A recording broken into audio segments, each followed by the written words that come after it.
amigos, bienvenidos una vez más a este programa de Luces en Tiempo de Crisis.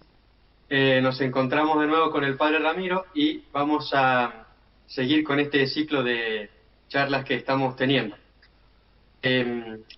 Y una de las cosas que había quedado pendiente de preguntarle al Padre, luego de ver que el demonio es uno de los protagonistas de la historia, además del hombre, es el siguiente fenómeno que a muchos nos preocupa, y es el que sigue.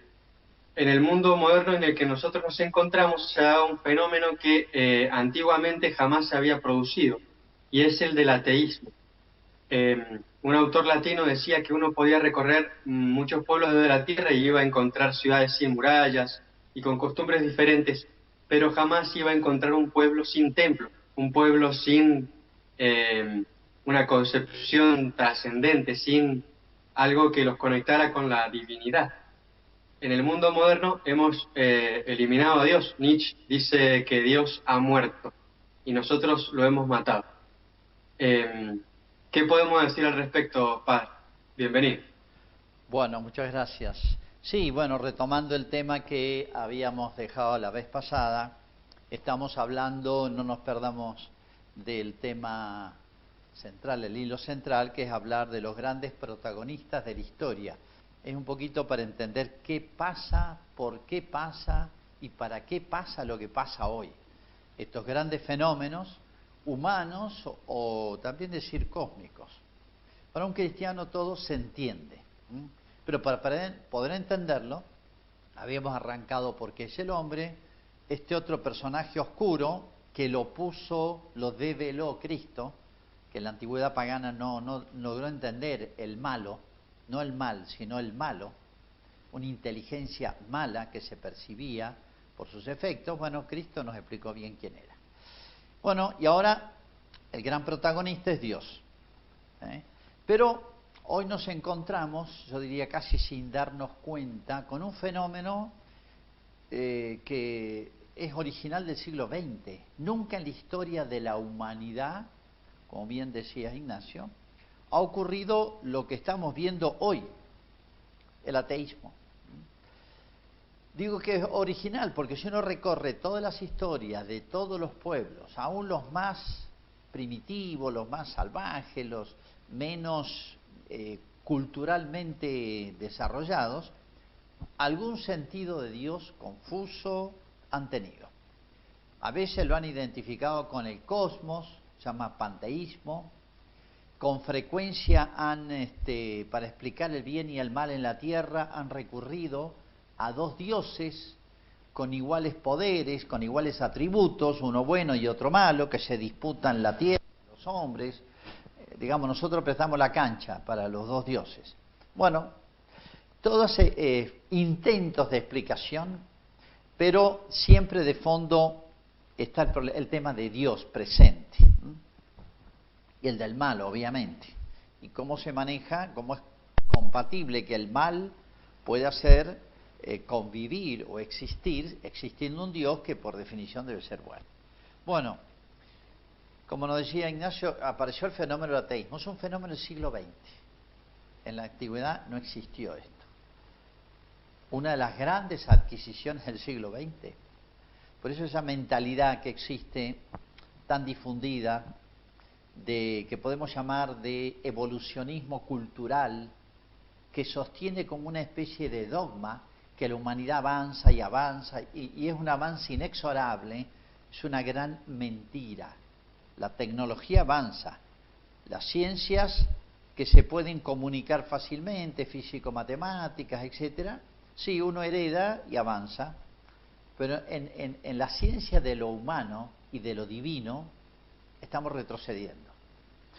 Bien, el fenómeno del ateísmo moderno es un hecho. Bueno, en estos días se ha publicitado y se ha vuelto a sacar del pasado esa vieja canción de John Lennon, famosa, que se llama Imagine. Imagina un mundo sin propiedad privada. Él debe tener muchas propiedades, así que no sé cómo se las iba a arreglar, no sé si le iba a gustar lo que propone, sin patrias. No sé si a los ingleses les hubiera gustado mucho ese texto, pero bueno, la tilinguería es muy universal. Pero peor es sin trascendencia, sin infierno y sin cielo, sin paraíso, o sea, sin Dios, sin religión. Ese es el paraíso que propone John Lennon. A él se le terminó pronto porque entiendo que lo asesinaron. Pero hoy se ha rescatado de la pieza de los trastos viejos, y se habla, yo no sé con qué seriedad ni dónde viene, pero se habla como que es una especie de himno del nuevo orden mundial. Una cosa que expresa muy bien lo que es el nuevo orden mundial, o de los que pretenden manejar el mundo. Ya vamos a ver quién maneja el mundo. Es un tema que está pendiente. Pero bueno, es sintomático el rescatar del olvido esta canción. Bueno,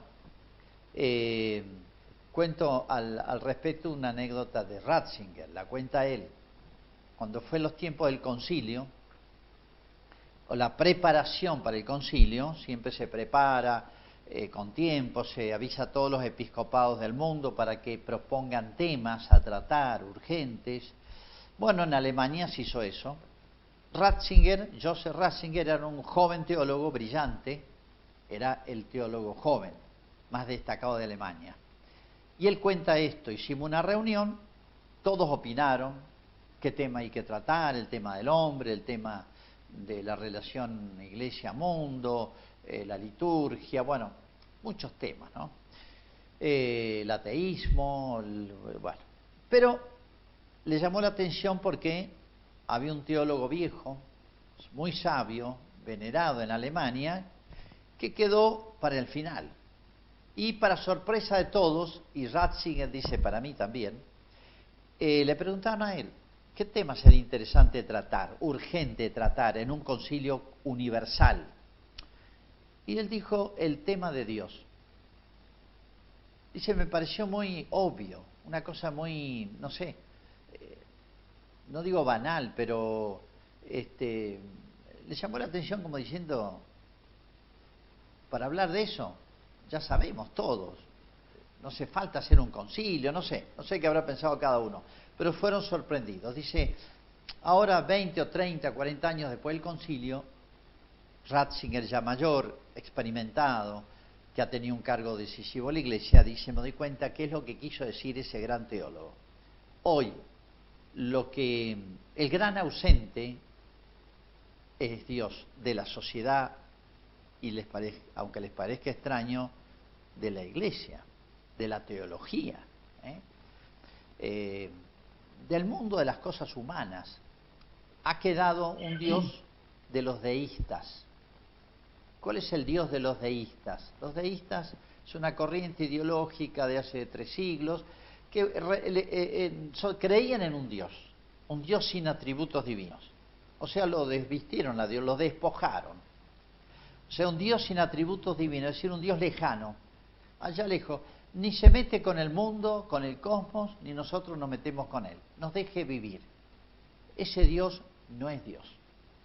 Bueno, por eso lo que podemos llamar el ateísmo moderno, pocos se lo plantean del punto de vista teórico, filosófico. Bueno, Jean-Paul Sartre, algunos lo recordarán, muy vinculado a esa revolución de los jóvenes franceses del 68, un hombre existencialista ateo. Él pretendió dar pruebas de la no existencia de Dios. Bueno, un disparate. Pocos lo siguieron, pero lo que me interesa es esto. Hoy lo que se da es una especie de ateísmo práctico. Se vive como si Dios no existiera. La frase no es mía, sino es muy antigua, entiendo que viene de Pío XII, ya como una advertencia a la humanidad. Vivimos como si Dios no existiera. Bueno, este tema es viejo, hoy se ha hecho cultura.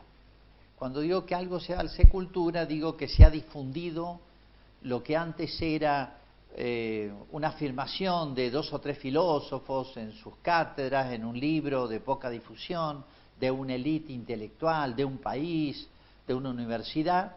Bueno, hoy está en la calle, hoy está en los medios, hoy está en muchos niveles, se ha hecho cultura, o sea, se ha metido en la vida cotidiana y sobre todo en las clases dirigentes, los que hacen opinión o los que dirigen las naciones. Bueno, el ateísmo tiene una larga historia, si uno empieza a ver, ¿no? Ya hace 2 o 3 siglos, muy vinculado a la época de la Revolución Francesa, para que se ubiquen, miren, o sea, esto viene de muy lejos, se planteaba lo que se llama el positivismo. ¿Qué afirmaba esta corriente ideológica de pensamiento? Bueno, que solamente existe lo que se puede percibir por los sentidos. Claro, a medida que crecieron el desarrollo tecnológico que permitió ver lo microcósmico, el microscopio, o lo macrocósmico, el telescopio, o bueno, todo ese instrumental que existe hoy, son prolongación de los sentidos, los 5 sentidos, pero existe solo lo que perciben los sentidos. Y lo demás, no sabemos. Puede ser que haya algo, pero no sabemos. Se llamó el positivismo. La palabra, no vayan a pensar que significa algo positivo en el sentido de una persona muy positiva, que aporta, que suma, etcétera, contrario a una persona negativa, no. La palabra no interesa, interesa la idea, ¿no? Bueno, es más, hay otro paso que dio por citar algunos, ¿no?, importantes, un filósofo alemán, muy vinculado a toda la filosofía alemana, llamada Feuerbach. Bueno, él decía lo siguiente: la gente tiene una idea de Dios, afirma que hay un Dios en general. ¿De dónde sale eso? De una realidad que se llama Dios, como todo el mundo sostiene que existen los animales. ¿De dónde sale la idea? Qué coincidencia, en todo el mundo, en todos los tiempos, y porque existen los animalitos, y uno los conoce. Hay una realidad que yo conozco porque tengo inteligencia. Bueno, pero Feuerbach decía, ¿de dónde sale esta idea que no se percibe por los sentidos? O sea, en un marco positivista. Entonces dice que el Dios que nosotros, o que cada pueblo fabrica, la idea de Dios, no la realidad, es una idea que uno arma vinculado al propio ser. Me explico. Yo siento que soy contingente, significa que no existía, existo y mañana no voy a existir más. Yo paso por la existencia.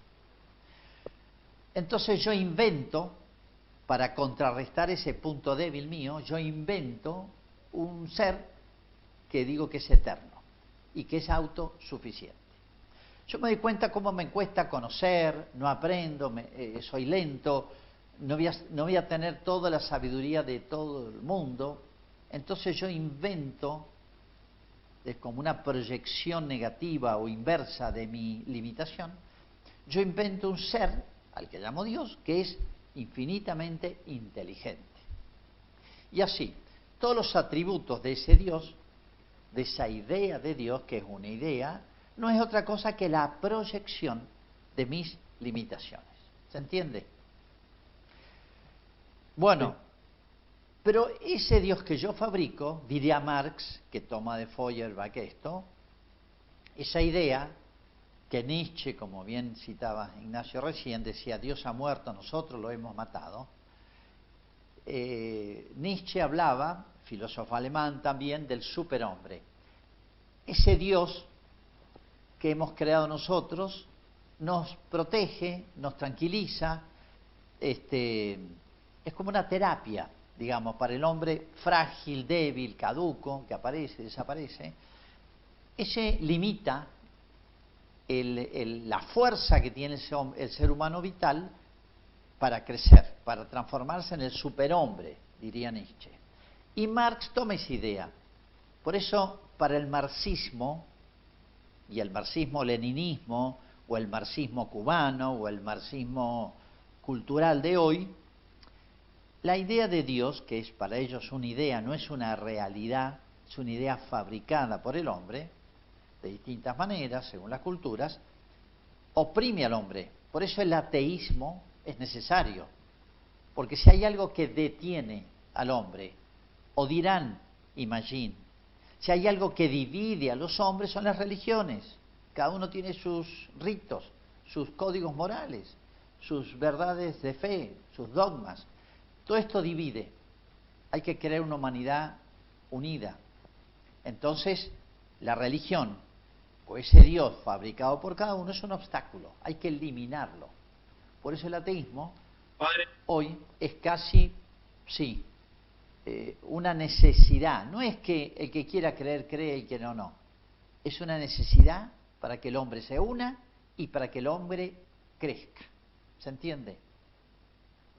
Sí, Ignacio. por eso te decía que la idea de Dios elimina la libertad humana, entonces o Dios o la libertad humana. Va por Exactamente. ese camino. Sí, exactamente. Ese es el argumento de Jean-Paul Sartre. Su prueba de la no existencia de Dios. Él decía que la libertad humana, que la concebía como un absoluto, elimina o sería incomprensible o sería un absurdo si existiera un ser que se llama Dios, que le pondría límites y mataría mi libertad. Bueno, no hay que perder tiempo en pelearse con Sartre, que ya se murió, se habrá encontrado con Dios. Espero que le haya ido bien. Pero el gran obstáculo, por así decir, que sin saberlo demasiado reflexivamente el mundo moderno tiene contra Dios es que limita mi libertad. Entonces, fíjense, y Ignacio, voy a atar cabos con otra cosa. Hace 2 siglos, o 1 siglo y medio, 1 siglo, el desarrollo de las ciencias, que ha ido conociendo las leyes de la naturaleza, lo han usado como un argumento contra Dios. Fíjense qué disparate, ¿no? Cómo el ser humano puede llegar a ser tan tonto en sus razonamientos. Ellos más o menos decían esto, uniendo lo que me decía Ignacio. Hoy hemos descubierto las leyes de naturaleza, las leyes que rigen el cosmos, el movimiento de los astros, las leyes de la gravedad, las leyes físicas, químicas, las leyes de la naturaleza en general. Claro, antes como las ignoraban, necesitaban atribuírsela a alguien y decían, ese alguien es Dios.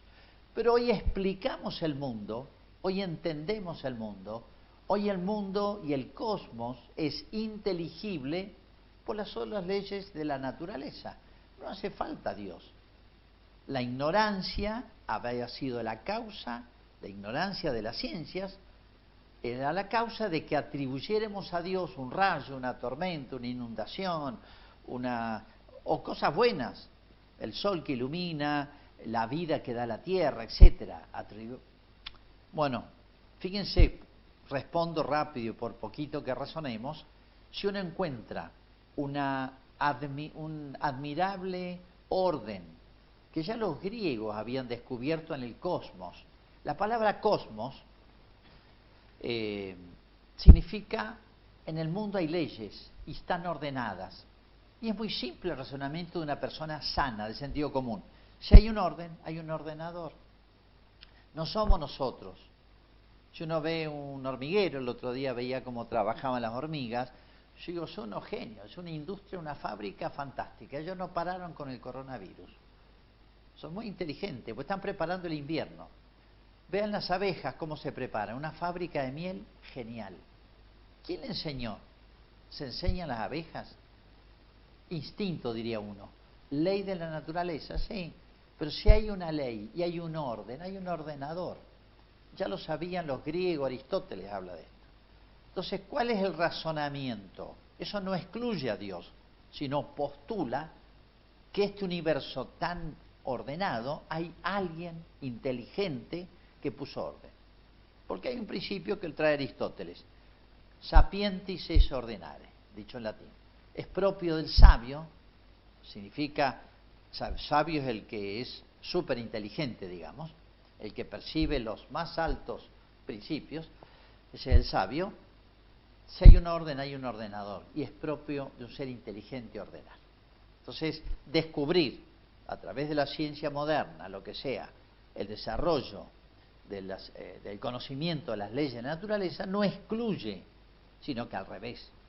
Esto lo decía Einstein, que merece ser realmente ha sido un sabio en su campo, ¿no? Él decía que más conoce a Dios cuando más conoce la naturaleza, las leyes de la naturaleza. Bueno, me preguntaba la libertad. Bueno, vamos al hombre. Si entendiéramos bien al hombre, nos descubriríamos que primero la libertad del hombre existe, decíamos en las primeras charlas, pero es una libertad limitada. Mi libertad no es un absoluto.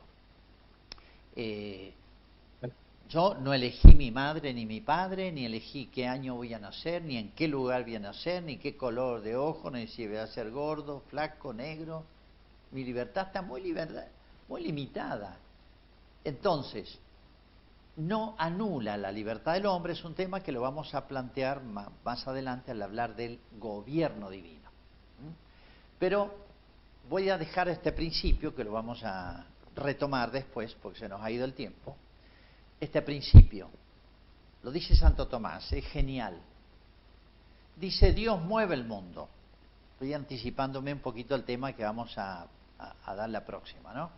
Dios mueve el mundo, a cada ser lo mueve según su naturaleza. Recuerden este principio de sentido común, principio filosófico o teológico, si se quiere. Dios mueve todo y a cada ser lo mueve según naturaleza. Para que las hormiguitas que yo veía el otro día y que ustedes pueden ver en el hormiguero del jardín, previendo el invierno, qué sabias que son, cómo se dan cuenta. ¿De dónde recibieron la información que se viene el invierno? Instinto. Nos remite a un creador, pero no que él puso su mano en la primera hormiga que creó hace millones de años, sino que lo tiene que mantener al hormiguero, mantener el panal de abejas, mantener los pájaros, mantener la naturaleza, sostenerla. A cada ser lo mueve según su naturaleza, a la hormiga según las leyes vitales, biológicas de la naturaleza de la hormiga. A la planta, que pierde las hojas, que se guarda, se puede decir, se guarda, esconde su vida, según sus leyes. El álamo de una manera, el duraznero. Y al ser humano lo mueve según su naturaleza, libre. Y acá entramos en un gran misterio que lo dejamos picando. Dios mueve al hombre a obrar sin negar, sin destruir su naturaleza libre. Dios mueve a cada ser, y al ser libre que se llama hombre, según su naturaleza. Acá entramos en un misterio que vamos a tratar de explicar algo, pero llega un momento en que tenemos que decir, hasta acá llego. Pero no anula el accionar de Dios, el gobierno divino del cosmos que ha hecho Él, la libertad humana. No se contradicen, se armonizan admirablemente. Pero bueno, Ignacio, lamento, se nos fue el tiempo demasiado. Entramos en otro gran tema, es cómo maneja Dios el universo. Muy bien. Bueno, Padre, muchísimas gracias y nos encontraremos, si Dios quiere, el próximo episodio, la semana que viene, para poder seguir echando luz sobre la dificultad de nuestra época y para poder ir conociendo mejor cómo obra Dios en la realidad y cómo ha ordenado todas las cosas. Hasta la vez que viene, si Dios quiere, Padre, entonces, le agradezco mucho su presencia y bueno, queridos amigos, hasta la próxima.